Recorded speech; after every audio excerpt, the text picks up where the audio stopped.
Everyone, and welcome to the Ways and Means Committee. Please join me in reciting the Pledge of Allegiance. I pledge allegiance to the flag of the United States of America and to the republic for which it stands, one nation under God, indivisible, with liberty and justice for all.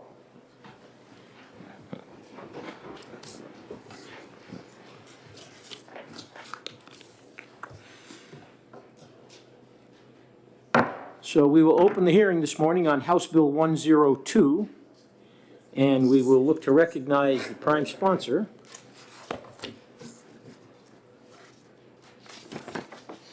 Representative Schomburg. Thank you, Chairman.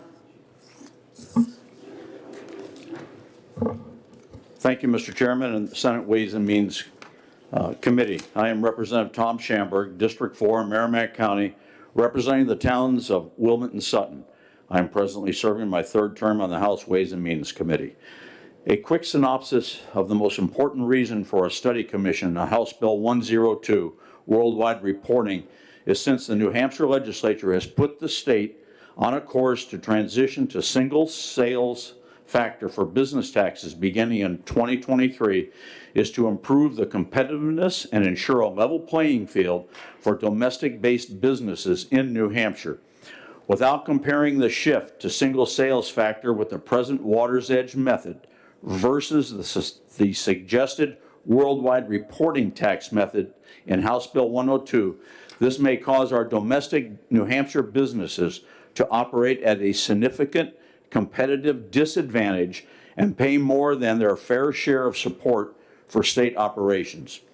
Led by the House Ways and Means Chairman Major, Vice Chair Abrami, and Ranking Member Almy, the House Ways and Means Committee, in a true bipartisan spirit, voted 22-0 to move in a prudent manner to make sure through a study commission that domestic New Hampshire companies have a level tax field in competition with the many multinational operations here in New Hampshire.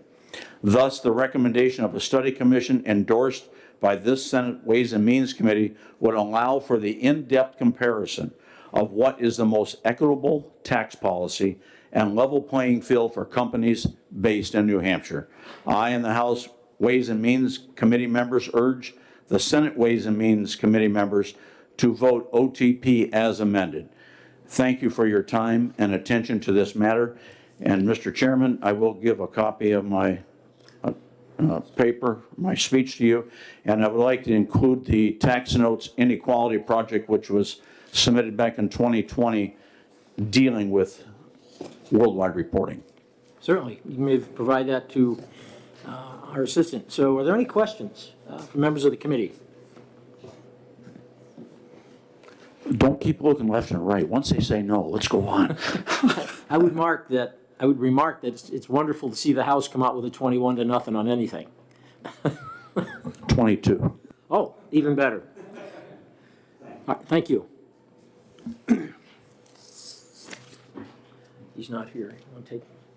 I'm going to introduce this. So I need you to take over.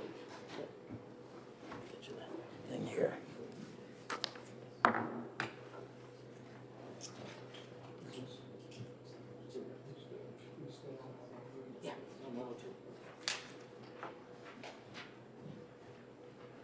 Chair recognizes Senator Guida.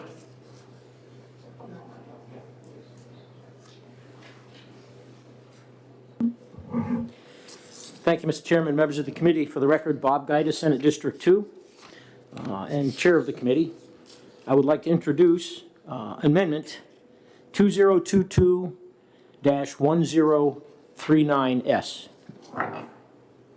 This is an amendment that deals with a problem that a number of our agencies are here to testify on. The provision of the 2017 Tax Cut and Jobs Act eliminated a tax exemption for contributions in aid of construction, known as CIAC, for water line extensions made by current or prospective customers of private water utilities. Known as the CIAC or kayak tax, this increased costs for water and wastewater projects and increased the bureaucratic burden on contractors that were operating on these projects. Repeal of the federal kayak tax has been a bipartisan priority in New Hampshire, with support coming from Senator Shaheen, Representative Custer, Senate President Morse, and Governor Sununu.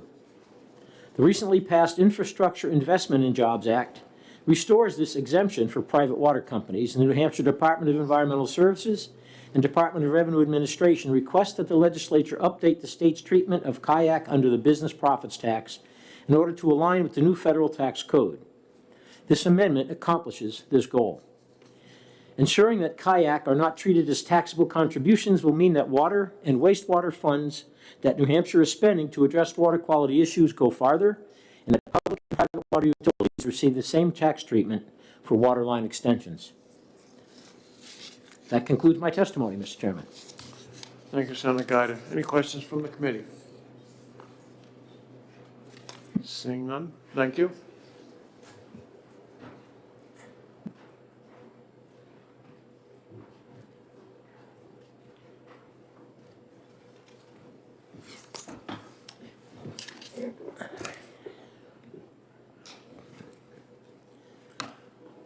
Okay, next on the list is Representative Abrami. He's not speaking, but he is in favor. Then I have Mr. Donald Ware speaking in favor from Pennachuck Waterworks.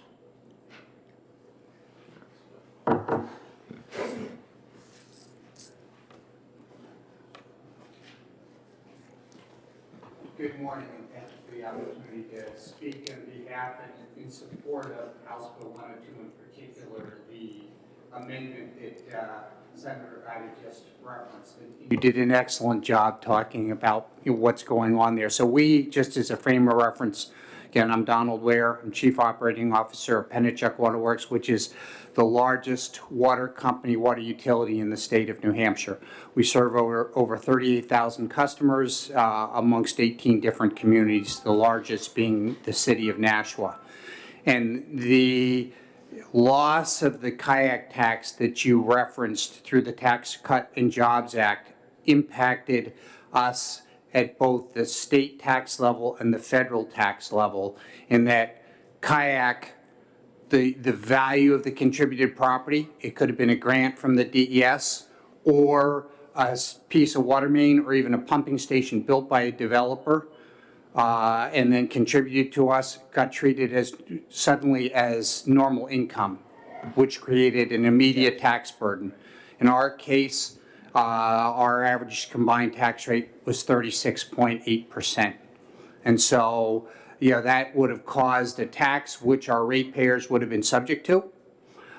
We did get the Public Utilities Commission to work with us in the interim to allow us to require the developer or even the DES to gross up the grant, or if they were contributing property, to give us a cash payment so when the tax obligations came due we could pay it. But as you so eloquently indicated, the problem is it puts us, the developers, it creates additional costs for the developers without adding value.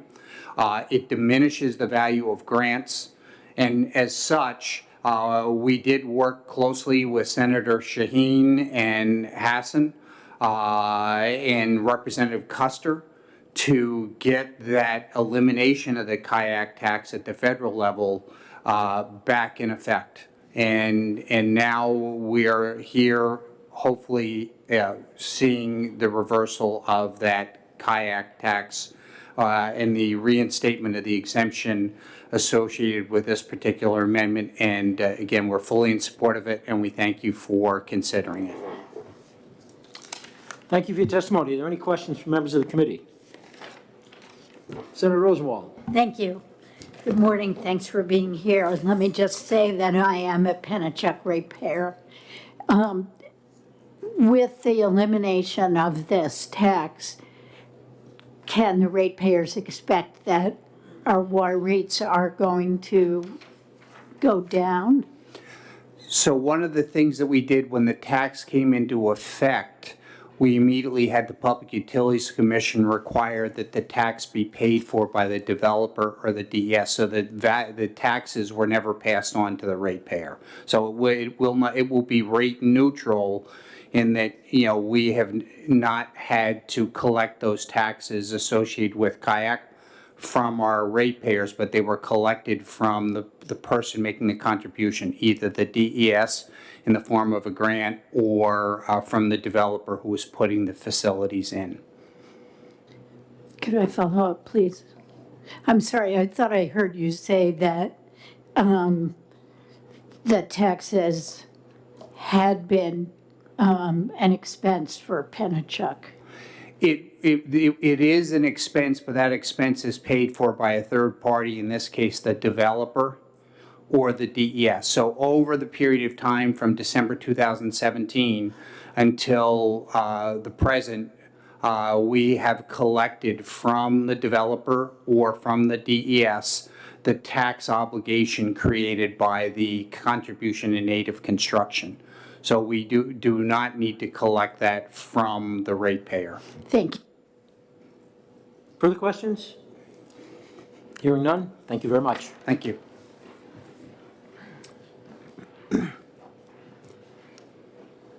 I recognize Commissioner Bob Scott from DES, speaking in favor. Welcome this morning, Bob. Thank you. Thank you all. For the record, Bob Scott with the Department of Environmental Services, and thank you very much for introducing this amendment. And as the Senator mentioned, he had a very good description of what was going on, but I just want to thank him and perhaps make some highlight also the understanding of why it's needed. So that, the good news is we've been successful in the federal level of getting back the exemption for the contribution in aid of construction tax, and that was part of the infrastructure bill. Then what I did not realize, because I'm not a tax person, I'm an engineer, is that the business profits tax of the state would lag behind that change. So this is really, and I'm oversimplifying, we have Assistant Commissioner Lear here who knows the language that's been introduced, the workings of it. But the intent is to just basically make the state business profit tax mirror the change that's now happened in Congress and been passed, obviously. So that's the long and short of what we're doing. But if I could give a little bit of background of why it's important, certainly to my agency, as you're likely aware, we've been very fortunate in New Hampshire. We have the Drinking Water Groundwater Trust Fund. That was a result of MTBE contamination and lawsuits. We were able to take that money and put it back in the communities in many ways. We now have, the agency's been able to take advantage of the ARPA. A lot of the ARPA money is coming to the agency to go back out in the communities for water and wastewater projects. And now with the infrastructure bill coming, we're seeing a large amount, relatively, coming also for all that. So the import of this is, as you're probably well aware, we're seeing a lot of water contamination issues in the state. And in many cases, the private wells, more than half the state has private wells. When we have contaminated private wells, in many cases, the best solution, if there's a relatively in the near area, there's water systems, would be to get those private wells disconnected to the home and connected to the water system. So as alluded to, the problem we found, and two great examples, St. Cobain with the large area of PFAS contamination. We worked with St. Cobain to get those residents on private wells onto public water. And in that case, what happened was St. Cobain talked to the local water company, which in this case was Pennachuck, said, we'll give you money, please connect these folks. And then on the federal level, they incurred roughly a 30% tax liability for the privilege of taking money from the responsible party who contaminated and getting people clean water. So that's obviously not what we want to be doing. Fast forwarding, we also have the town of Plastow has a lot of MTBE problems, water quality issues. We spent a lot of time as an agency and as a state with what we call the Southern New Hampshire Regional Project, and we're getting pipes, many of them in the ground now, for moving water from Manchester Waterworks all the way through Derry, Londonderry, Salem, all the way into Plastow. So we have Hampstead Area Water Company is here also. They're here because in that example, we collectively asked Hampstead Area Water Company to upsize their water system to allow the passage of water through to Plastow. Plastows, not their customers, but they were doing the right public policy thing. And by doing that, they incurred over $1 million of tax liability for accepting money from the state, public policy money. So this is what we're trying to correct, and that's the import of it. And so the good news is we're able to lift that on the federal requirement. The bad news is those same entities are still getting almost an 8% tax from this business profit tax because we have yet to have our Code changed. yeah, so basically we need an update. So I don't want to belabor any more, but I just want to thank you for that and certainly happy to answer any questions. I think as we move forward, this will continue to remove disincentives for us working with utilities to do the right thing for our communities, and that's really important to us. Thanks for your testimony. Any questions for Commissioner Scott? Cindy? Really a question for you. Are we going to hear from DRA? I'm going to ask that because I noticed Carolyn is here. So, Thank you. yeah. And I'd like to thank DRA for actually the construction of the amendment, because Okay. this is over my head. So, All right. Any questions for Commissioner Scott? Hearing none? Thanks and good to thank see you you very again. much. Appreciate it. Bye, Bob.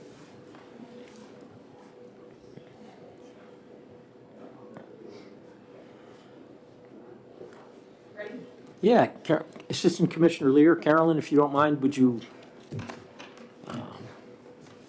just shed some light on process and DRA's position, just for the record? Yeah. Sure. Carolyn Lear, I'm the Assistant Commissioner at the New Hampshire Department of Revenue, and we assisted with the drafting of the amendment that you have before you. Just as background, I guess, which I think is helpful, New Hampshire uses federally reported income as a starting point for purposes of calculating a taxpayer's business profits tax liability. So policy decisions made at the federal level often impact New Hampshire BPT tax liability. To control that impact, we choose which version of the Internal Revenue Code we would like to conform to so that federal changes don't automatically apply to the New Hampshire business profits tax return. In this instance, we are tied to a version of the code that eliminated the kayak exemption. And for various policy reasons that you've already heard about from Commissioner Scott, as well as one of the water utilities, that has resulted in a greater tax liability, and there's some policy reasons why that might be a bad outcome. So the proposed legislation would adopt the most recent federal treatment of kayak for New Hampshire BPT purposes without us updating our full reference to the Internal Revenue Code. As you know, there have been a host of other federal tax policy decisions that have been implemented throughout the course of the COVID-19 pandemic. This would not impact the New Hampshire BPT for those purposes. Okay. All right. With that, I'm happy to answer any questions. All right. Any questions? Senator Hennessy. Thank you, and thank you, Assistant Commissioner. Can you tell me, effective upon passage, is that the right date? It is, because there is an applicability section that provides the specific transactions that this would apply to, which mirrors the federal applicability. Thank you. Safe to say that DRA drafted the language? Yes. There you go. Further questions? Senator Rosenwald. Thank you. Ms. Lear, has the department calculated the cost? We have not, and nor do I think we could, because of, one, it is an extremely narrow class of taxpayers that this applies to. So I suspect we might be in a world where it's too few taxpayers for us to disclose that information, but also because of how we tie to the federal return, we don't see this, what would show up as an exemption from their federal return. Yes. So, but could we maybe believe that it would not be a giant cost? I think that is absolutely a fair statement. I think the business tax is likely to bring in over $1 billion this year, and this would be a drop. Thank you. safe to say, Carolyn, that this is for projects going forward, that projects that are already in place either have already had that tax commitment taken care of? So the applicability date in the amendment is for contributions to capital starting on or after January 1, 2022. So theoretically, it could claw back some projects that are in progress over the last 2 months, but I suspect that the utilities could probably talk to that. Okay, thank you. Any further questions? Hearing none? Good to see you again. Thank you. All right. I have no one else here to testify on House Bill 102. Is anyone in the audience that hasn't and would like to, or that has and would like to speak again? Representative Abrami. This one's on the underlying bill, all the way, Ways and Means support, and House Ways and Means support this bill. Turn on the mic. Yeah, you go. As far as the underlying bill, all of Ways and Means was unanimous to support the underlying bill. Thank you. Okay, thank you, Pat. Any questions? All right. No other speakers. We'll go ahead and adjourn the hearing on House Bill 102. And while I would like to exec it, I want to wait till Senator D'Alessandro is present to accord him the respect that of taking a position. So now we're looking at, all right, our next bill in line, scheduled at 10:10, so we're running a little behind, is House Bill 355, and I will recognize the prime sponsor, Representative Lang. Welcome. Thank you, Mr. Chairman. Representative Tim Lang. I am the chairman of the House Fish and Game Committee, as well as I serve on the House Ways and Means Committee and JALCAR. I'm in my third term, and I introduced House Bill 355, an act relative to Keno. This is a pretty straightforward bill. What it allows for is our retail operations in jurisdictions that have approved Keno to be able to sell Keno as well. Under the current law, only locations with what's called pour licenses or liquor licenses can sell Keno. The interesting part is that the retail locations that are lottery agents are required and obligated to cash out those tickets. So they get to do the work without any of the benefit of being able to sell the ticket and possibly make revenue on that.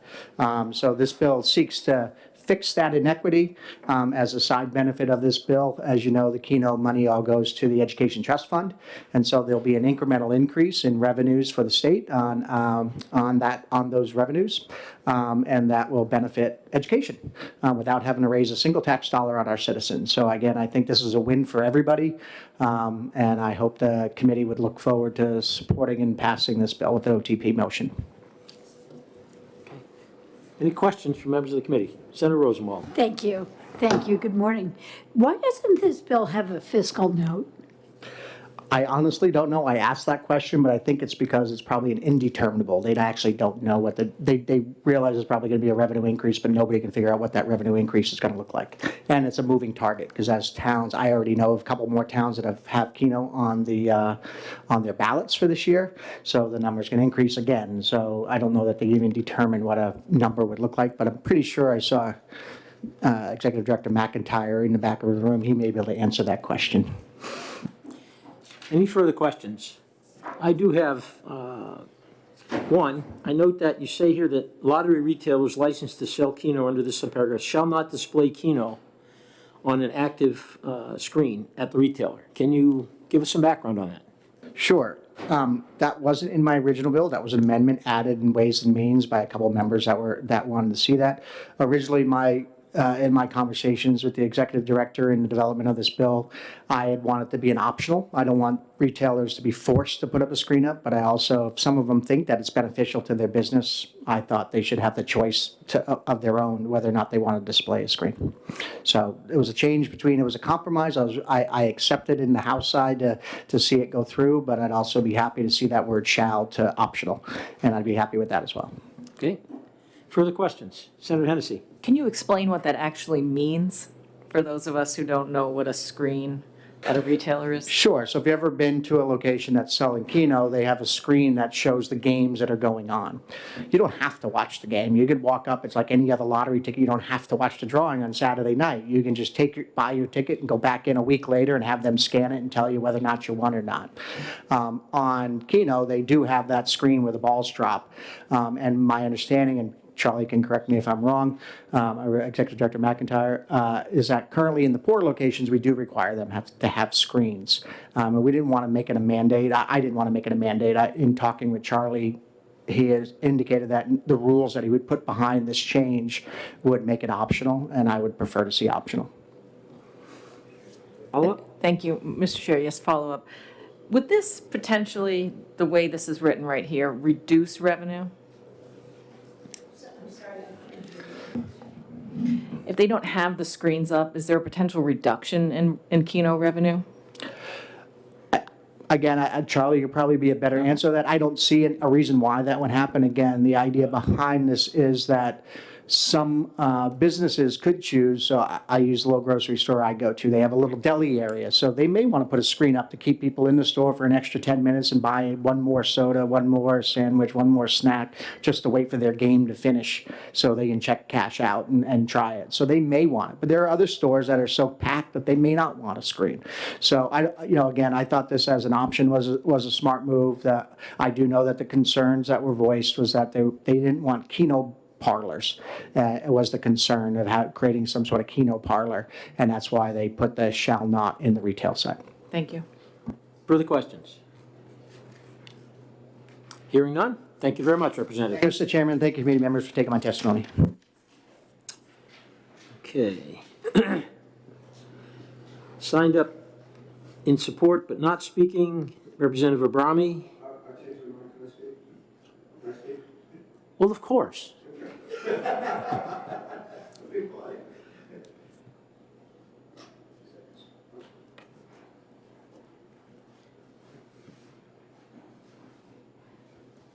Thank you, Mr. Chair. State Rep. Pat Abrami, Rockingham 19 Stratham. So I was, the questioning at the end about no screens, I was the member who brought that forward.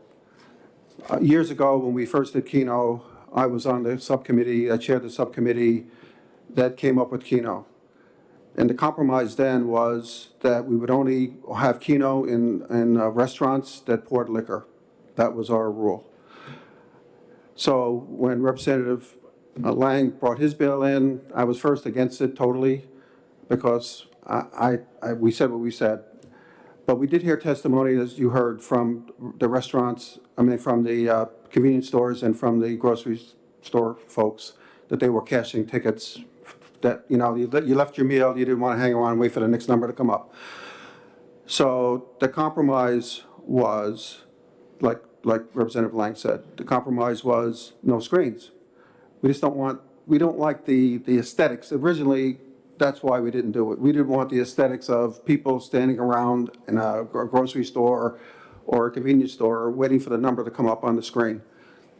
So we thought this was a reasonable compromise in House Ways and Means that we say, okay, they can cash tickets, because the same machine that they use for all the other, these Keno machines are the same as all the other devices that are already in the stores.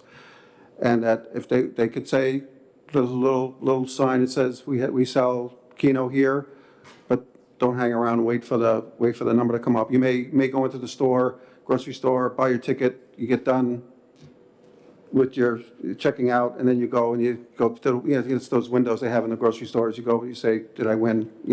They put the ticket in, did you win or not?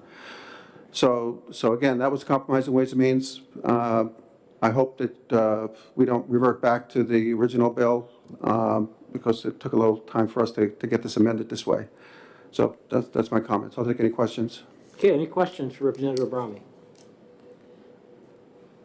Hearing none, thank you very much. Thank you. Next up, I'd like to call Charlie.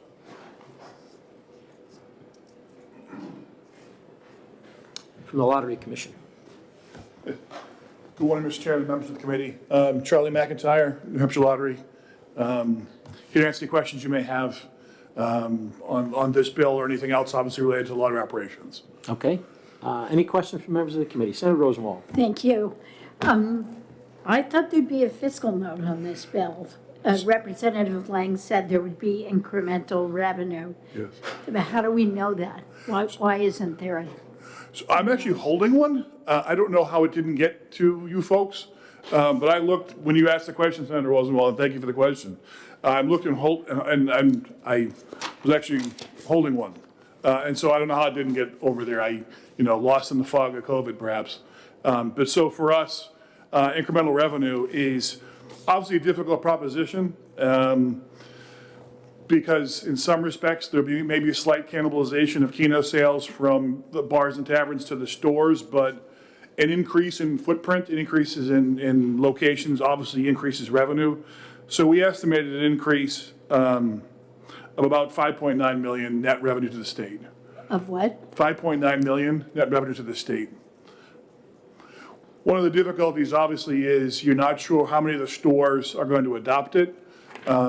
To the point of Representative Brown, Representative Lang, I can tell you with a certainty approaching death and taxes that a supermarket will never put a screen up in a corner, but there are some convenience stores that serve lunch that have a separate area for tables that will. So it's going to be a question of outlaying it. I would suggest to you that's a conservative number. When we launched Keno, we estimated $40 million in gross revenue, net revenue about 8. Right now, with our current run rate, we're about 51 million gross revenue, about 10 million net profit. So we're running ahead of what we anticipated. And that also is dependent on timing. Most bars and, not most bars, a significant number of bars and taverns are closed Mondays and Tuesdays. And so our footprint is lower on the early in the week. Right. Okay. So, to your question, Senator. Thank you. Any further questions? Senator Daniels. Will the amendment as proposed cause an advantage or disadvantage over one establishment versus another that has to display a screen? No, sir. To your question, Senator, we would always leave it to the option of the retailer as to what equipment we brought in.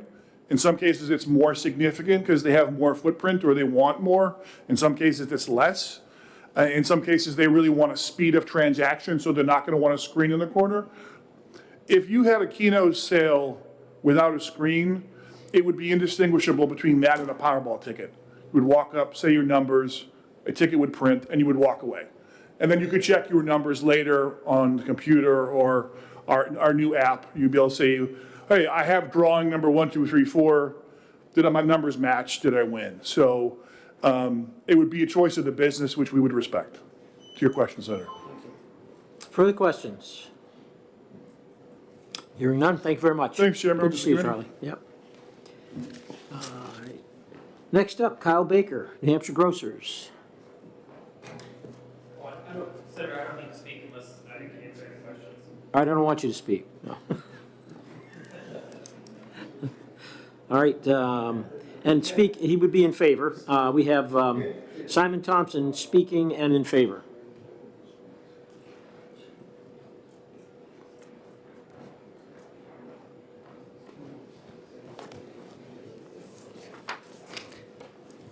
Good morning, Chairman Guida and members of the Senate Ways and Means Committee. My name is Simon Thompson. I am with Sheehan Finney Capital Group, here today on behalf of one of our clients, the New England Convenience Store and Energy Marketers Association. That's a mouthful, so you'll hear me say NEXIMA as the acronym. NEXIMA represents convenience stores and the fuel industry transportation in New Hampshire. Across the state, there are over 850 convenience stores, and we employ close to 14,000 people. We supported the introduction of the bill as it was introduced, and I will provide some written testimony here, and I won't read it, but we would like to see the bill go back to its original form and be allowed the option to have a screen in our stores. Not saying we're mandatory, we have to have them, but we feel as a business owner, we should have the right to make that decision. If we do want a screen in our stores, we should be allowed to have that. As Executive Director McIntyre mentioned, this industry is evolving from small mom and pop stores, which are still going to be here, but also stores that have a much larger footprint, and you may see some of those new stores. And so to allow an owner to have the screen available is what we would like to see. And therefore, we would support an amendment to this bill to add that back in as an option. That's all I have to say. Happy to try to answer any questions. I am a little bit confused. I thought that what we heard was an amended bill that gave the retailer the option. The bill as amended, coming over from the House, was amended to remove that option. It removed the business owner's choice to make the decision on their own, with which we don't support. We think they should have the option. Okay. For any questions? Senator Thank you. Rosenwald. So the bill as amended by the House, your clients do not support, or they still support? Obviously, we would like the option to sell Keno no matter what. You know, we just would like to have the option to have the screens as well and not have, you know. But you still support it? Correct. Thank you. Sorry for that. Thank you for the clarification. Further questions? Hearing none, thank you very much. I'll submit this testimony for you folks. Thank you. All right, is there anyone in the audience who has not spoken who would like to, or has spoken and would like to speak a second time? That concludes the testimony. Mr. Chairman, I do have a question for Mr. McIntyre. Okay?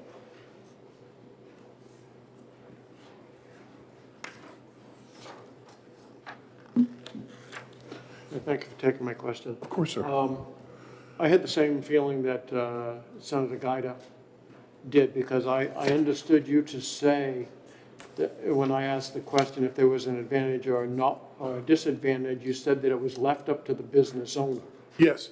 So the current law is every bar that has Keno doesn't require a monitor. You could sell it without the monitor. It's the business decision. The way this law amends it to expand the footprint, that option doesn't exist. The stores would have what's known as blind Keno or Keno to go, which is where you buy a ticket and leave. So it's an advantage to a store to have a monitor in terms of if that's your business profile and your decision, but it's not an option under the way the bill reads now. So I apologize that I was unclear on that, Okay. but certainly it would be, I would submit to you that any business that keeps folks around generally sells more stuff. But, so just to follow up then, if it was left up to the business owner to decide, is there something wrong with that? Of course not, sir. No, it would be, our software, our technical support would allow that. Yes, sir. Okay, thank you. Any further questions? All right, hearing none, close the hearing on House Bill 355. Mr. Chair? Oh, I'm sorry, Pat. Yeah, I'm gonna, All right, so you're signed up in favor but not speaking, that's why. oh, I forgot to check it, I'm sorry. All right. So, first thing, before I introduce myself, I don't know if you were aware of this, but House Ways and Means is in the middle of execing right now. They're waiting for me, so I have two bills. We have nothing to do with the House Bill 527, which is the fourth bill. I would hope, asking if we can, after we talk about 364, that we move 591 next. It's past time, I think it'd be fine, so I can get back there, because they're waiting for me they're holding up So, execing. What do you need? I need to introduce, I'm introducing 364, and then I'm asking, instead of going to 527 next, go to 591 next, so I can get back to Ways and Means, because I'm introducing both these bills. We have nothing to do with 527. I'm done with 350. No, we're not done with 355 yet. Hadn't closed that hearing yet. Oh, So I thought you called me up. now we'll close the hearing. Oh, okay. All right. And we'll open the hearing on House Bill 364. I Right. recognize I have Representative Abrami.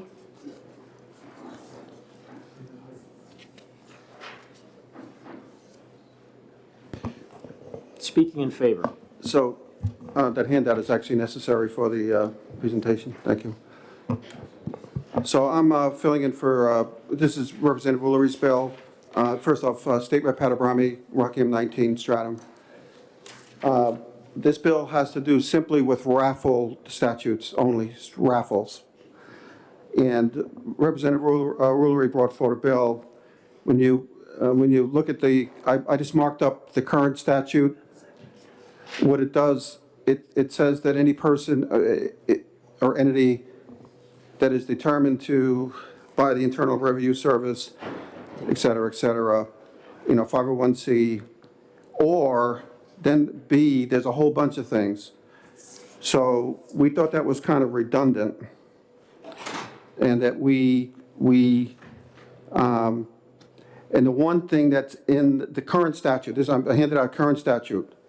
If you go to B, and I underlined it, or a political committee or political party, which has been in existence for at least 2 years, which would not be they would not be under 501c3 in the IRS codes. So what this bill does is it simply takes out, if you're looking at this, in Roman 2, it takes out, it says, the bill now reads charitable organization means, and then any person, blah, blah, blah. And we just took out the A out of the bill. So out of the current statute. And the reason is that it's kind of redundant. And we took that A out and we kept B, because B is actually broader because it includes political committees. That's already in current statute.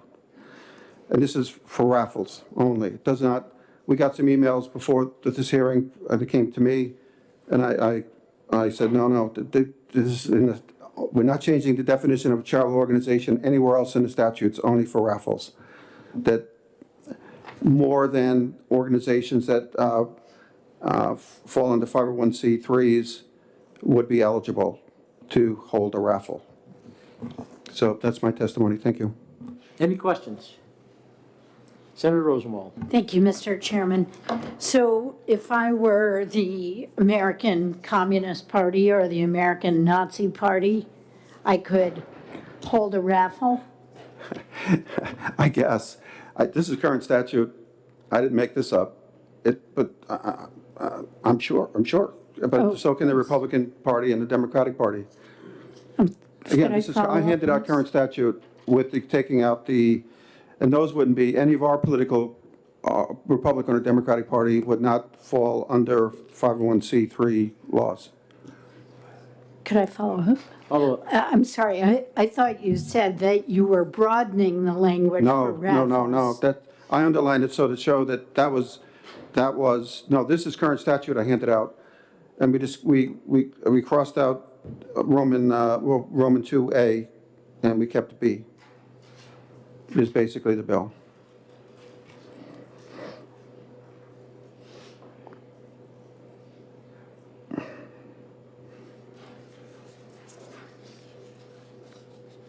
Further questions? All right, hearing none. Thank you very much. Okay. And Mr. Chair, I can, when we're done with this bill, can we hear the 591, the last bill first? Yeah, I don't have a problem doing that. Okay, thank you. Signed up, speaking opposed, former Senator Clegg. Good morning. Good morning. Thank you, Mr. Chairman, members of the committee. I'm opposed to the bill, and I think Senator Rosenwald has a good grip on what the problem is. Now, I know it says raffles, but I've been to raffles where they raffled off a prize, such as a vacation, a condo in some island or whatever for a week. So it's a lot bigger than that. And I think if we're going to expand gambling in the state of New Hampshire, we got to take a good look at it. And instead of creating more and more venues, look at creating one that's a magnet, something that people want to come to. I see it the same way. It says any benevolent, philanthropic, patriotic. Patriotic for who? Is it a Russian patriot? Yugoslavian patriot? Doesn't say. It leaves it wide open. And when we talk about environmental groups, which ones? There's more than one. This leaves it so that anybody and everybody can suddenly open a venue and hold a raffle. And I don't think that's what we want to do. So I respectfully request that you, at a minimum, hold it and form a study committee and actually take a look at what it's going to do to the communities. Because it doesn't take much to rent a place, hold a meal, charge big money, and call it a raffle. It's gaming all over again. Pretty soon we'll allow the keynotes at the raffles, and then we'll have the historical horse racing at the raffles, and before you know it, that's all we have. That would be called one-stop shopping. It's not shopping, it's actually pickpocketing, but go ahead. Okay. Any Thank you. questions from members of the committee? Senator Daniels. Yes, thank you. What you just mentioned seems to be already statute. That it's not changing. It's not, because this current statute says you have to be a 501c3. This allows 501c4s, 5s, 6s. I think when you get down to it, they're not just 501c3s. Well, actually, in A, they talk about 501c3, but it says or the rest of it. So you could actually apply to B, but not to A. So how does that change anything? It says all you have to do is hold yourself out to be something. It no longer says that you have to be a 501c3. A political party who raises money to use for lobbying, so to speak, is not a 501c3, they're a 501c4. And we're saying that anybody and everybody can get into this. So Planned Parenthood could hold a raffle. The Republican Party, the Libertarian Party, the Nazi Party, everybody would be able to come in and hold a raffle for gaming night. I'm looking at the language in the existing law. It says charitable organization means either a person or entity that's a 501c3 or, not and, it says or, which would indicate to me either one of these two things would be appropriate. And so I think I shared Senator Daniels' concern that at this point, 501c3 or any other person or entity that holds itself out to be established, et cetera, et cetera. So I think if the word were and, then there would be a concern. I'm expressing a legal opinion that was given to me that means that anybody and everybody will be able to go in, because most of these people here wouldn't necessarily be able to be a 501c3. Yeah, but I'm not reading the law, Bob, as saying that they have to be. The language in the statute says or, it doesn't say and. So it doesn't say 501c3 and whatever, it says or. So I think I'm reading it, any person or entity that is determined by the Internal Revenue Service to be tax-exempt organization pursuant to 501c3 of the Internal Revenue Code as the section now exists or may be amended, or any person or entity that holds itself out to be established. I read that to say to be established as a 501c3. I don't read it to say that lobbying organizations, and everybody knows I'm a lobbyist and that's not why I'm here, I don't see anything in here that says that if you're a 501c4, you can't do it, but yet you're not supposed to. So, I mean, if that's really what we want to do, we want to allow every political organization to hold a gaming night raffle and use the money for other purposes. It's not charitable at that point. This is supposed to be charitable gaming. If you're raising money to influence legislation, it's not the same. I would have to say that my read on the statute is that, again, it's not an and. If it was said 501c3 and the other stuff, that would be appropriate to remove that. Consider it. But at this point, it says or, so it is inclusive. I read it to say or holds themselves out to be a 501c3. If you've got a designation of a 501c10 or 501c8, which is the fraternal organizations, that's not a 501c3. Well, The but again, Republican Party and the Democratic Party are not 501c3 organizations. There's nothing charitable about either one of them. I know that there are county committees that hold raffles. I'm sure Democrats do it, I know Republicans do it. So, again, when I read B, any person or entity that holds itself out to be established in whole or in part for any benevolent, philanthropic, patriotic, educational, blah, blah, blah. So that's the 501c10s, 9s, and whatever. So, again, Well, if that's the case, then why do you need the bill? well, we don't. So if you kill it, I'll be fine.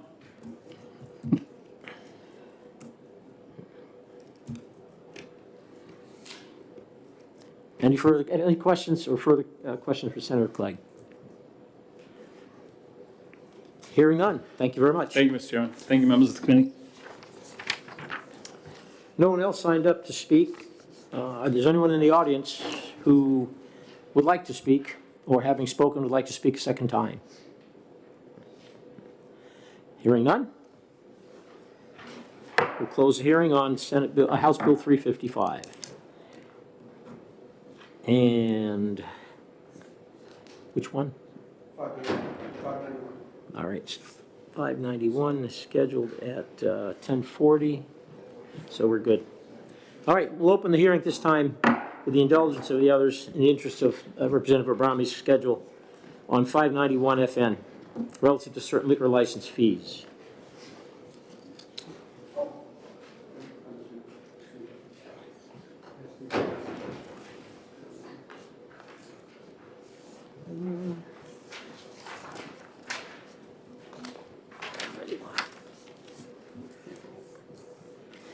And I gave away my copy. I need. take your time.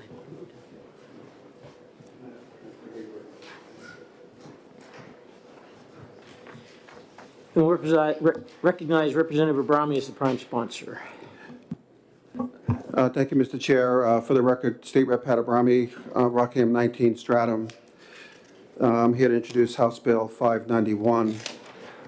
So this bill actually goes back a couple of years when remember when vaping was all the rage and we had to figure out licensing for vape shops and we had to come up with taxation for vape shops. What we discovered when it came to license fees back then was that there were 174 stores that were like dollar stores that only sold cigarettes but didn't sell wine or beer. And there was a quirk in our laws that was interpreted that those stores would only pay $6 for a license. But what that really was, that $6 had to do with if I had a beer and wine license, that if you also sold cigarettes, then your fee would only be an additional $6, what made sense. But the way our statutes are now, these 174 stores are only paying $6 to have a license to sell cigarettes or tobacco products and vaping products now, because that's the language has been changed since we did our vaping work. So, and I think you're going to hear from the Liquor Commission in a minute. It takes more than $6 for them to do their work when they go to these stores. So we amended the bill, and what I did is I gave you the current statutes again. I just handed out, which, by the way, from a House perspective, and having done, I went through these statutes when we did Keno because of the pouring liquor. These statutes need work. I mean, they're really, it's a convoluted a bunch of different rules for different kind of organizations. But at any rate, if you go to the second page of the statutes on Roman 2, what we're going to do now is we're going to add retail tobacco license, and then we use the same format as we did for the other stores. And actually, we decided, since we made the fees the same as retail wine, which is the top one in Roman 2. One register, 216, 2 to 3 registers, 408, and 4 more registers, 648. And what we did was if you go to page 3 of the current statutes, I put a note there, Roman 5A, annual tobacco license shall be as follows: retail tobacco license, $6. But again, that's been misinterpreted all these years. And what the bill does is it adds in the bill if you go to the bill now, you can see where we added those fees. But then when we go to changing, and that's under 178.29, section 128.29, Roman 2. But we also amended RSA 178.19A, where we added 1A. So the commission may issue a retail tobacco license to any business holding a license to sell alcoholic beverages under RSA 178 for the additional fee of $6 per location. So that ensures that the $6 still applies to stores that already sell wine and or beer. So we just relocated it in the statutes, and then we took that $6 out of where it was because it was very misleading as to what it meant. And the rest of the bill, from page 2,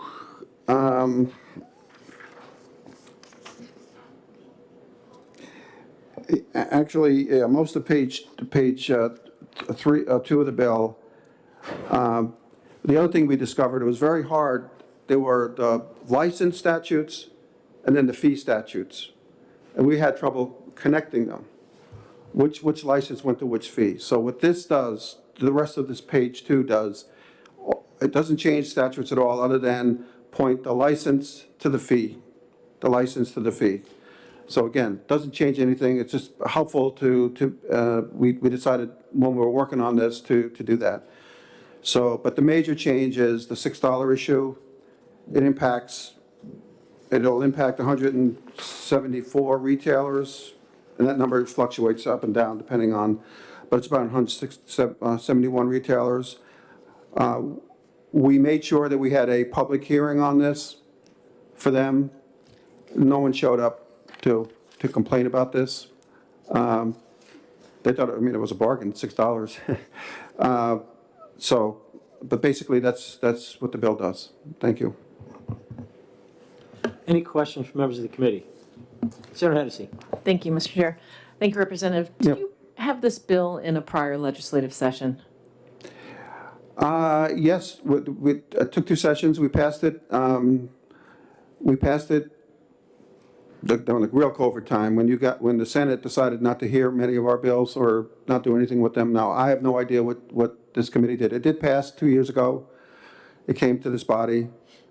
But that was the year that there were a lot of bills that the Senate didn't take up. And so I don't know if you took this up or not. But then I refiled it for the committee. Ways and Means in the House was all unanimous on this one. But it turned out it went to ED&A. It could have gone to ED&A because of the licensing part.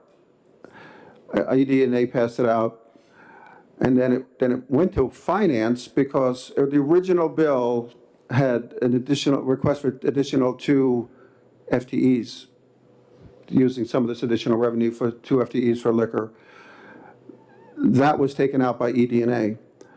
But as happens sometimes, there was really nothing for Finance to talk about once it got over there, but I went over and I explained it to Finance. They passed it over in House. And so it passed 3 committees. It originally passed Ways and Means, it passed ED&A, and it passed Finance. And then it passed on the floor a couple times, 3 times. So anyway, again, to me, it was a housekeeping bill to fix. I look at it as a fairness bill. Why, if I'm a store, some of these are pretty big retailers that are only paying $6 that decided not to sell beer and wine, but are selling cigarettes. And is it really fair to those other stores that are big stores also that are selling wine or beer or whatever and are paying a lot more? So this equals the playing field for everybody in terms of that. Thank you. Further questions? Senator Rosenwald. I don't understand on page 1 of the bill, lines 23, I'm just confused about why an additional $6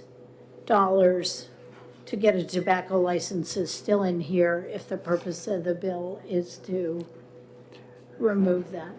Okay, so that's there, again, that's there for businesses that have a beer and/or wine license. If they decide to also sell cigarettes, the $6, and that was the original intent. So we wanted to make sure we didn't lose the original intent. So we put it back in this section, Okay. okay? And we took it out of the other section, and, you follow what I'm saying there? So it's still $6 additional for the additional license. All we're doing is now having a higher license fee for those just who have cigarettes. Okay, thank you. Okay, thank you. Further questions? I have one. That you. you said that this whole section of law needs a rework. You mentioned that this. Yeah, that's a larger issue, yeah. Okay. That's something that we should really have a study, and actually, the Liquor Commission would agree with that. On this bill, I worked with liquor, I worked with Aiden Moore, I think some of you know Aiden, being on Ways and Means, and with Mark Aberganian to make sure we got this right. But as we went through this, I said, you know, there's things in here about vending machines for cigarettes. There's no vending machines anymore. I mean, things like that. But there's also, over the years, we've tacked in, if you look at the section 1 of the bill, we have different fee rates for all different things. You know, and it's just, over the years, it just got added and added and added. It's just one of those times, I think it's time, again, we didn't have time or energy to fix all of that in this bill, but it's something that I think as ways and the two Ways and Means committees and probably the ED&A committee, we should try to fix this going forward. Thank you. Further questions? Hearing none, thanks very much. Thank you. Chair recognizes Chief Mark Armabamian of the Liquor Commission. Good morning, Mr. Chairman. If you Morning. don't mind, if I can bring Lieutenant Culver up with me. Absolutely. From the office. Yeah. For the record, my name's Mark Armaganian. I'm the Chief and Director of the Division of Enforcement and Licensing for the Liquor Commission. With me today is Lieutenant Culver, Matt Culver, who is our Administrative Lieutenant, who oversees our licensing division. So good morning, Mr. Chairman and honorable committee members. As Representative Abrami mentioned, as seeing a lot of familiar faces here, this administration was brought in 4.5 years ago, 5 years ago, to clean up some of the shortfalls. As we've been cleaning up the shortfalls, this is one of the items that needs to be cleaned up.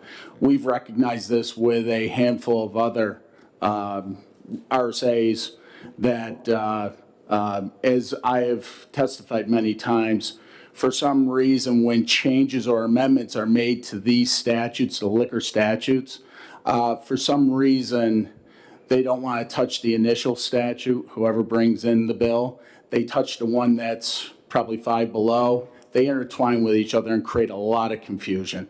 So this staff has been brought in to clean up all that confusion. This bill creates parity, period. As Senator Rosenwald brought up, there has historically been a $6 upcharge on the combination license, which is our grocery stores and our convenience stores. So if they choose to carry tobacco, because we're already in those establishments doing our regulatory work, $6 is added to that license to offset what it takes us extra to do that work. The unintended consequence to that was it was left as a fee for the standalones for the retail tobaccos. So where everybody was paying their fair share and consistency, the standalone retail tobaccos were only paying $6 for a license, which quite frankly, doesn't even pay for us to get out of the parking lot.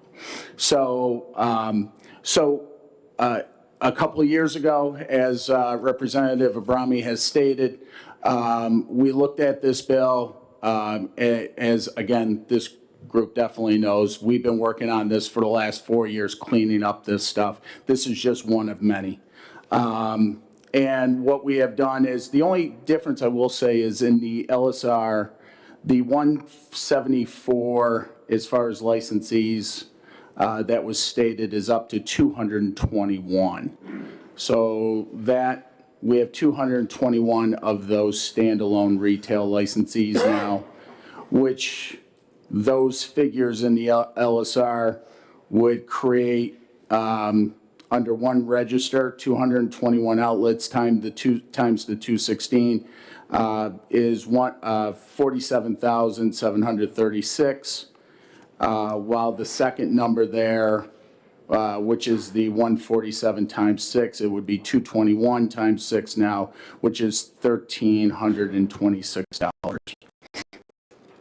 What we have done is this is an effort to simplify, quite frankly.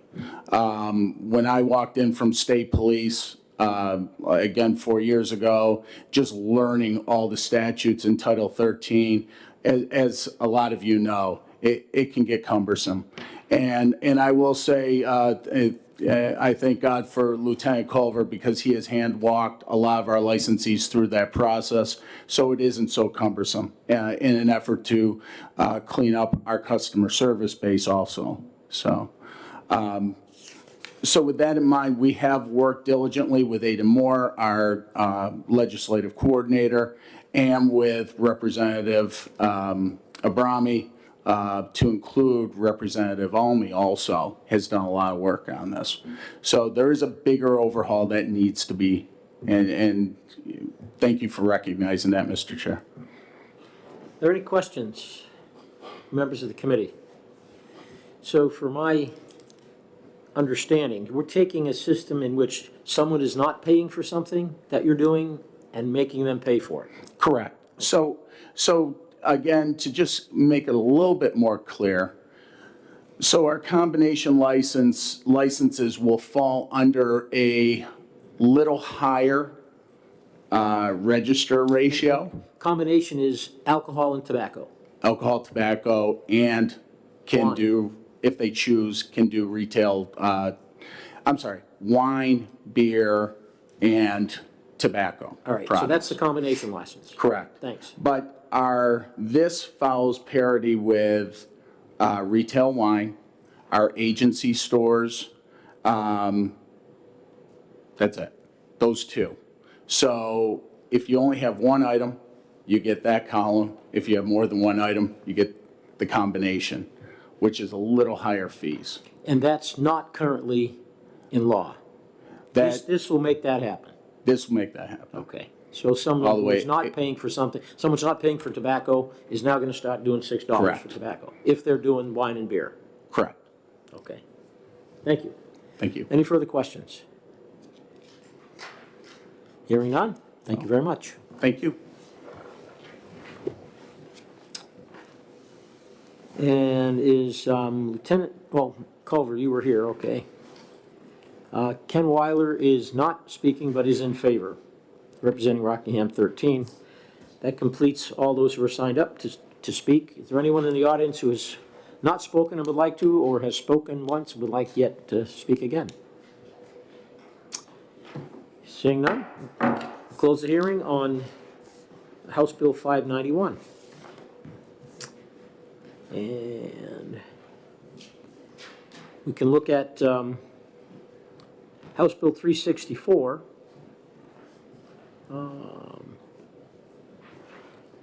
That would be revising the definition of charitable organizations relative to games of chance. Prime sponsors, Representative Ulery. Oh, my mistake, 527. Yeah, thank you. Relative to the charitable gift annuities exemption, Representative Infantine was the prime sponsor. It's Will here. 527? Yeah.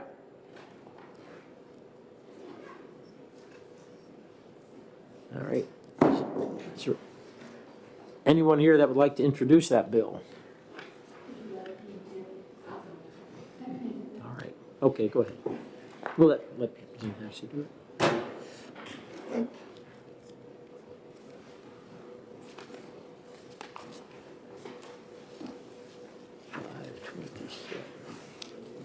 Aaron Hennessy, Chair State Senate. recognizes Senator Hennessy in lieu of Representative Infantine on House Bill 527.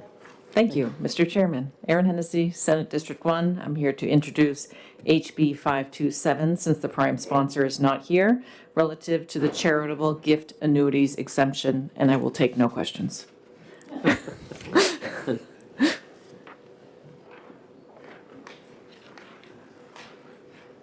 Is anyone present that would like to speak on this 527? We have info only. Tom Donovan, Director of Charitable Trusts. Tom, good to see you again. Welcome. Thank you, Mr. Chairman and members of the committee. We're not taking a position on the bill. This is a policy matter for consideration. This bill came before the House last year, and there were some initial issues with the language that got resolved in the House. So I'm just here in case anyone has any questions. All right. So how will this, or will this impact what you do in charitable trusts? Charitable gift annuities are a fundraising mechanism for charities. Some colleges will promote them for their older alumni. You can give a larger amount of money, let's say $10,000, $50,000, and then the college will pay you an annuity every year for the rest of your life. It's calculated in a way that the college or other charity will also get a piece of what's left over. So it's a fundraising technique, and under the statute, it's a requirement that the annuity follow the requirements of an annuity standards organization, and they also have to report to us every year at Charitable Trust with a certification that they are following those standards. There's like a checklist. So they do that. So all this would do would be, this would enlarge the category of charities that could offer these annuities, but they would still have to report to us or certify to us annually that they're following the requirements. All right. Any questions from members of the committee? Senator Rosenwald. Thank you. I struggled to understand this bill, but when I read the current statute, it looked to me like the charitable gift annuities had to stay with the organization that did it, but now we're adding that they could sell it to, or they could subcontract it to another group that doesn't have to have $300,000, only has to have $25,000 and some other things. And I guess my question was, is that $25,000 enough of a threshold to make sure that the annuity can be paid out? Right. So that's a good question, Senator. The current law requires certain cash reserves by the charity that's holding it, because the expectation would be that the charity would be the one that would be paying out the annuity payments. So you wanted some assurance that there's enough money behind the charity. This amended bill would allow them to sell the annuity to a commercial annuity company. That commercial annuity company would, because they'd have to be licensed in New Hampshire, would in the insurance department laws, they would have enough assets of their own to be in charge of it. So a smaller charity, that's the theory, right? So, thank you. But if I'm Dartmouth College and I'm selling an annuity to one of my alumni, I get that I need to have at least $300,000 on hand in case I do this for two people and I have to pay it out at the same time. But by allowing the secondary sale, wouldn't it be logical to assume that a company that specialized in these would have a lot more assets than $25,000? So I guess I'm really asking about that $25,000 level, where it came from. Is it enough? So the 25,000 is for the charity to have, not for the company to have. Okay. So the company would, to be licensed as an annuity company, I'm not familiar with the insurance department's rules, but they would have lots of reserves in. Thank you for allowing me to ask really ignorant questions. So it'd be safe to say that this is making sure that we're not going to get a plethora of, small companies or small entities that are trying to turn annuities over to the bigger companies. It sort of sets a threshold, the 25,000. Right, it's 25,000. So that would mean, I don't know, your local Little League that might struggle to have $1,000 in the checking account couldn't do it. You'd have to at least have $25,000 in the charity's bank account. To qualify for the To turnover. qualify for this program, right. Okay. Further questions? Thank you very much, Tom. Okay, thanks, Senator.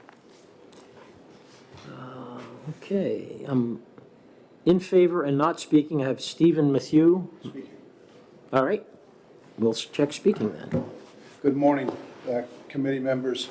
I actually proposed this legislation through Will Infantine, and I've sat on many boards. I own an accounting and tax firm as well as an investment advisory firm. Could you state your name and who you're representing? Stephen Matthew. I own Legacy Financial Solutions as well as LFS Tax Group. We have an accounting and tax firm as well as an investment advisory firm. Thank you. We have advised many clients over the years, and my wife and I we've served on many boards. We're very charitably inclined. I've personally founded a number of foundations, donor-advised foundations to help small charities raise money, including our church organizations as well as the New Hampshire Legends of Hockey and several other organizations. One of the big problems for small charities is raising money. And when you get into the realm of what are the available options to raise money, well, there are different things that organizations do. But one of the things that the large charities can do is offer these charitable gift annuities. Now, for those of you not really familiar with them, let's say, for example, somebody donates $100,000 and in return, the Red Cross says, I'm going to give you an annuity for the rest of your life. And so the Red Cross says, okay, we're going to give you, you're 70 years old, your life expectancy is 15 years, and they figure out actuarially, and they use the American Council on Gift Annuities to calculate these things. They calculate a defined dollar payment that they're going to give them. Now, if this donor went to a commercial insurance company and did exactly the same thing, the payout that they'd get from the commercial insurance company would be higher. But by going to the charitable gift annuity, typically what happens is they get a lower payout, but they get tax benefits right up front, because actuarially, that same 70-year-old might be using only 70% of the funds on an actuarial basis. The remaining 30% ultimately would go to the charity, and the charitable organization would then get the residual balance. But the charitable organization, even if it's a large charity right now in New Hampshire, cannot spend that residual balance until the annuitant dies. Okay? So what happens is the small charities can't offer that because New Hampshire has a law that says right now you have to have $300,000 of unrestricted assets if you want to offer a charitable gift annuity. What this legislation does is says, okay, and by the way, this is being done in more than half of the states now. The charity, even if it only has $25,000 in assets, can issue a charitable gift annuity if they subrogate that liability to a commercial insurer who has millions, in most cases billions of dollars of assets behind them to make the payments. And so what happens is, they get that $100,000 in from that donor, they send it out to the insurance company. The insurance company is basically going to charge a fee for doing that. And so ultimately what happens is the donor still gets the same deduction. In other words, they're going to get a $30,000 worth of tax deduction for having made that donation, but it's going to cost that charity maybe an extra $5,000 to subrogate that liability to the insurance company. So it costs the charity $75,000, so in the end, the charity only gets $25,000. Now, in a perfect world, if the gentleman or woman lived to their actuarial life expectancy, you would think that the charity is out $5,000.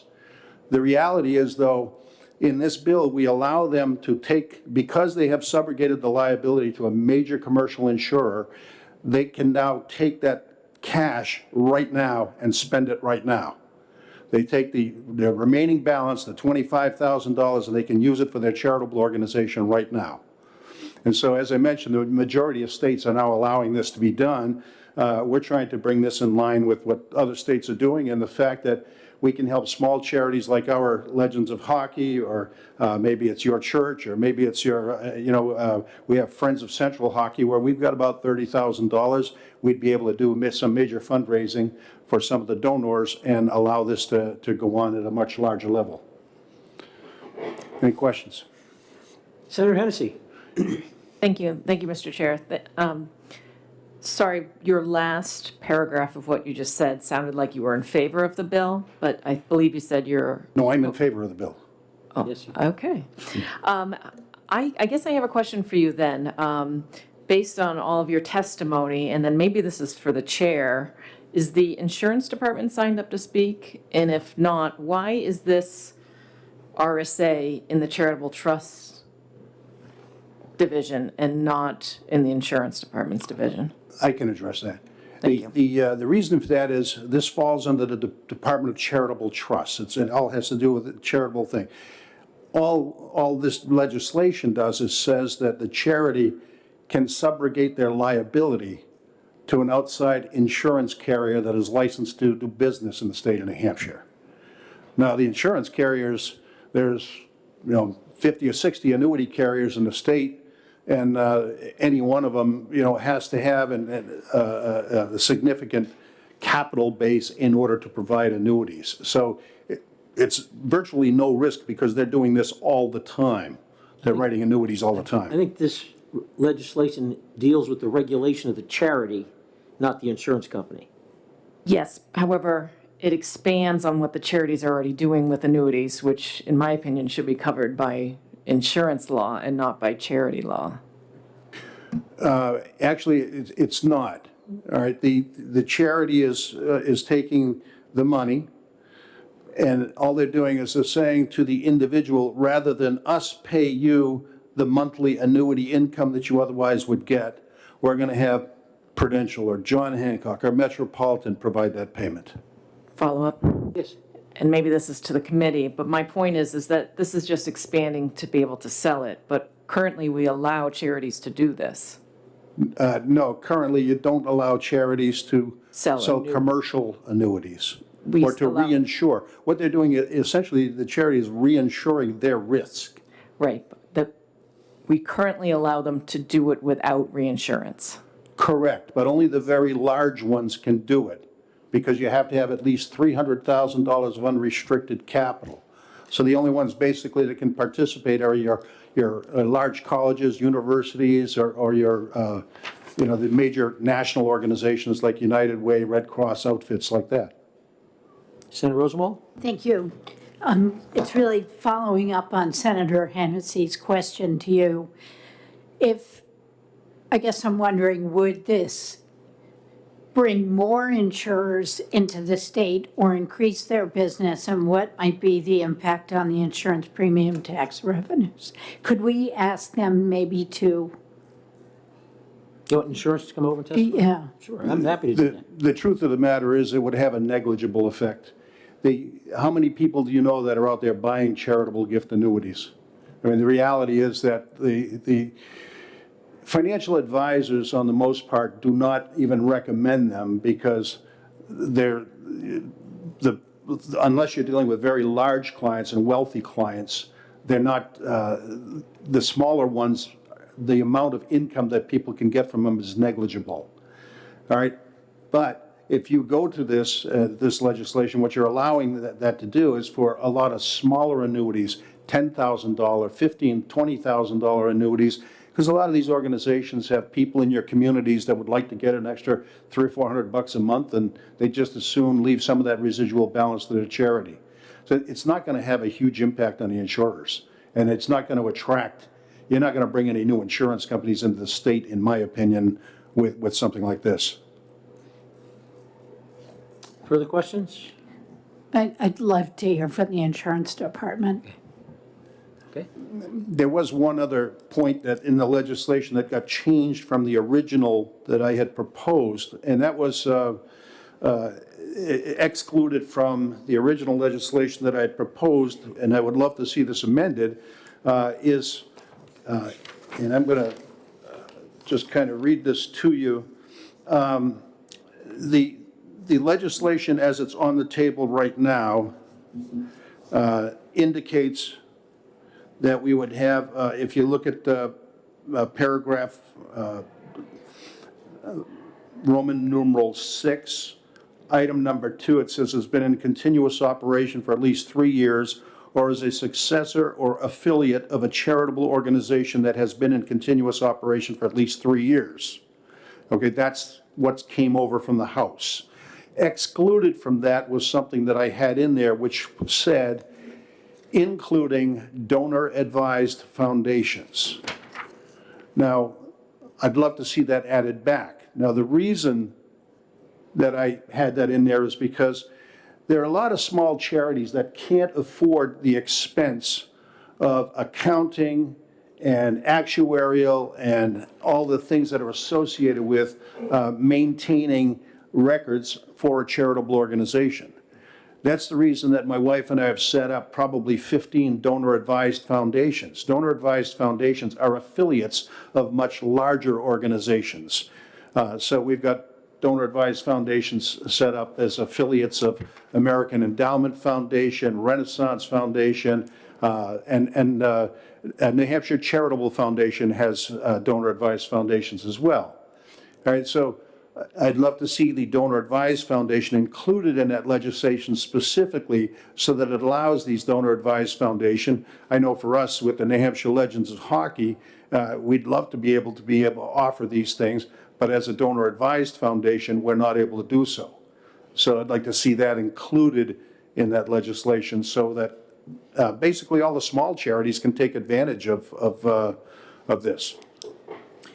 So is a donor-advised foundation, I'm assuming this is a foundation which, for example, you would give money to the foundation, and then you'd be advising it in terms of its placement of the annuity. Close? Me personally or my business, the answer is no, because we can't be advisors on a foundation that we help establish in any way, shape, or form. Okay. So, So what is a donor-advised foundation? All right, a donor-advised foundation is a sub-organization of a larger organization where you can all have your own donor-advised foundation. Basically, once you put the money in, you get a full tax deduction on it, like you would if you made the contribution directly to a large charitable organization. But you can control the distribution of the funds as the donor advisor. So you can tell the larger charitable organization, or you can recommend every year that they make a grant. Now, for example, we established the St. Catherine's School Charitable Foundation in Manchester. Every year, there's a board of 5 people that sit on that charitable foundation, of which I'm not one, but every year the foundation can make a recommendation to give a certain amount of money to the St. Catherine's School. And it could be for books, it could be for capital improvements, it could be for whatever. But if you... As the donor, Tom, are you prohibited from being on that advisory group? As a donor, you can be one of the donor advisors. But as an investment advisor, I can't be. All right, I can't manage the money for that Gotcha. organization. That's forbidden by SEC law. Okay. All right, so there's nothing beneficial to me to do it, other than the fact that, you know, like my wife and I have our own charitable foundation, our own donor advised foundation. We front load that, we'll put in a certain amount of money every single year, and we're building that up. And so that every year we can make distributions to charitable organizations in our community, which include our church, which include Legends of Hockey, and I've got 3 or 4 others that we give to out of that foundation. So anybody can do it, but the key is, if you want to do a major fundraising campaign, this is a great way. A lot of times you've got older folks that have lots of money that are, they're sitting in CDs that are earning them barely nothing. And if they took that same amount of money, they could double or triple the income that they're getting simply by getting that annuity income and get a tax benefit right up front. So we recommend that for our larger clients in our investment advisory practice. And we'll have them go out to organizations like the Red Cross or the United Way or some of the schools, some of the big schools. I'm a UMass Amherst alumni, so we've done some work with them. But the reality is that anybody can do the Donor Advised Foundation, and anybody can take advantage of these things. Further questions? Hearing none? Thank you. Thank you. Tom. Good to see you again. Likewise, Been a couple of years. How's your wife doing? Same, yeah.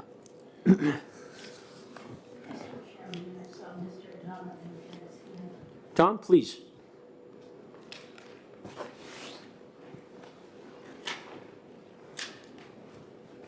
Thanks, Andy. Thank you, Mr. Chairman. I don't want to lengthen the time of this hearing, but the language about donor advised funds was one of the matters I mentioned to you that was removed in the House because of reservations that we had about including it. We thought that that this charitable gift annuity opportunity ought to go to working charities that actually are performing important work every day. Donor advised funds are a type of savings account or investment account for individuals. And the donors maintain a lot of control over it. So our concern is that if a donor were contributing a charitable gift annuity to his or her own donor advised fund, that person would then be able to control the portion of the annuity that would otherwise go to the charity. They would then be able to use it in future years to make contributions, but it saves in a type of a savings account controlled to a large extent by the donor. And so that was why we thought, if you're going to have this, it should go to regular working charities. So that was our reservation. Representative Infantine, I believe, was okay with that, and so then it went through House Commerce and then the full House. And so we feel comfortable with the language of the bill as is.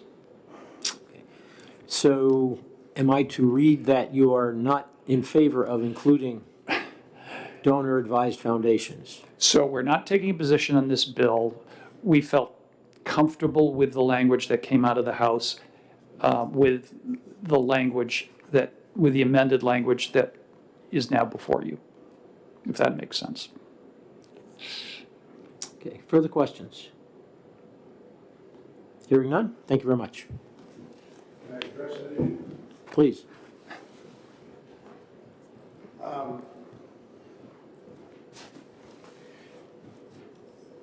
That seems to be, in my opinion, a common misconception among people with regard to donor advised funds. Once you give that money to that donor advised fund, it's part of a larger organization, as I said, like Renaissance Foundation or American or New Hampshire Charitable Fund. You as the donor have no control over that money anymore, except for one thing. You can recommend that they make grants on an annual or periodic basis to the organizations that you would like to see benefited. You have no control over it anymore. That's my question. You exercise no control. You can say, I'd like you to do it to this charity or whatever. That's correct. You have no control over the investments. you have no control over the ultimate distribution, and ultimately, the larger charity has to make those decisions. Okay, further questions? Senator Rosenwald. Thank you. I don't know very much about donor-advised foundations, but if I were to set one up with, let's say, $1 million, would I be able to name the advisors of that? Could it be like my children? You can absolutely recommend the donor advisors, but you don't have direct control over it. The ultimate one who has control over it is the charitable organization that controls it. So if you did that, for example, with New Hampshire Charitable Foundation, you could be the primary donor advisor during your lifetime, and you could recommend that at your death, your children be the donor advisors of that foundation. But you can't control that. Ultimately, the New Hampshire Charitable Foundation, if you were using them as your organization, they would have to make the decision, yes or no, we will accept them as the donor advisors. But couldn't I set up my own foundation? Maybe $1 million isn't enough, but maybe $5 million is. Could I set up my own foundation, name my children as the advisors? You absolutely and then they'd could. be paying me an annuity and Yes, Mrs. Clinton. You can have a private foundation. You absolutely can do that. That's not the same thing. so that would not be Yeah, a private foundation is what you're entirely suggesting. different. Correct. A private foundation is an entirely separate thing, and the tax deductions you get for a private foundation are much lower than what you would get on a donor-advised foundation. On a private foundation, you're capped at like 30%, where on a donor-advised, it's 50% of your adjusted gross income every year. So, and in some years, these last couple of years, they gave additional amounts. In a private foundation, you could do exactly what you wanted, and you really would have and exercise all that control. In a donor-advised foundation, you don't. You are giving up control to a larger organization that you can't control, other than you can make a recommendation as to the grants. Now, normally they're going to acknowledge them as long as these grants are going to a qualified 501c3 organization. But if they're not, you can't do it. Thank you. All right? Thank you for testimony. Any further questions? None. All right, is anybody that has spoken want to speak again, or has not spoken want to speak for a first time? Hearing none, we'll close the hearing on Senate Bill 527. 364. And I think that concludes our work, doesn't it? Mr. Chair? Yeah. Mr. Chair? Yeah. Do you know how many bills House Ways and Means had before them? House? Yep. How many are we going to expect to receive? Sonia, how many bills might we expect from the House? So I don't know how many they had, but I did take a look at their calendar for session, and there are none coming out with an OTP recommendation. So I don't expect that we'll get any from their session this week. And we just have 3 more that we haven't scheduled yet. That's all I know. I'm sorry. So I would like to take a 2-minute recess to speak with Senator Rosenwald, and then we'll be back.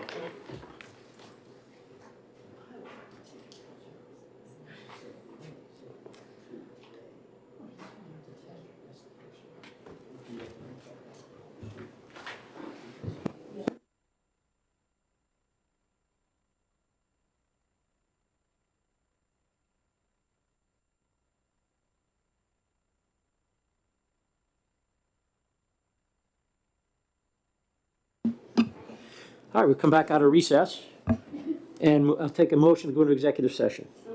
Moved by Hennessy, second. Second by Daniels. And we'll take up House Bill 102. Oh, yeah, I'm sorry.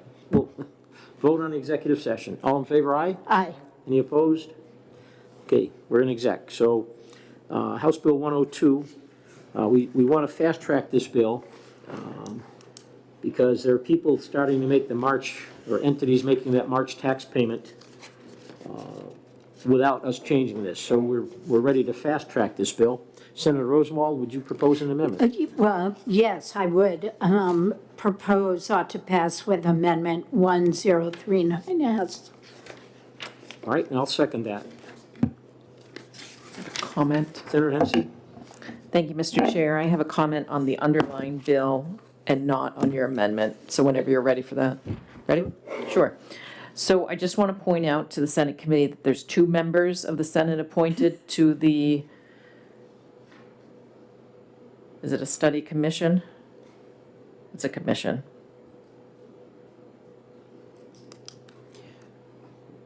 Do we want to have 2 members? We usually knock that down to 1. We can do a committee amendment to make that 1. Okay. I'm happy to do that. Gary? I'll move that we amend that to 1 member of the Senate. Second. Okay. So line 15 on page 1 of the bill, we'll read 1 member of the Senate appointed by the President of the Senate. It would be Roman 1B, Bravo. All right. All in favor of that amendment, signify by saying aye. Aye. Any opposed? No, the ayes have it. And Senator Rosenwald, you wanted you introduced? Would you like a motion to I would. pass House Bill 102 with the amended amendment? Is that the motion you're looking for? All right, so, I mean, with the amendment. right, as I And the understand it, where we committee are right amendment. now, we have amended the original bill. The amendment that I introduced is an addition. Right. So we're going to need a motion to add this, to amend amendment, or to amend the bill with 1039S. Yes. So that would be your motion. And second by Hennessy. All right. Everybody square? All right. All in favor signify by saying aye. Aye. Any opposed? Motion carries. And now, so we'll move on to pass as amended. Move the bill ought to pass as amended. Second. Second by Rosenwald. Any discussion? Hearing none, all in favor signify by saying aye. Aye. Any opposed? Carries. Take a motion to go out of exec. So moved. Second. All right, all in favor say aye. Sonia? Oh, yeah, I was going to take it out. I'll take it out. Yeah. And you can use the blurb that DRA put in as the blurb. It'd be just fine. Okay? All right, all in favor? We're out of exec, and I don't hear any more business before the committee, other than a sleepy chairman. Adjourn the hearing.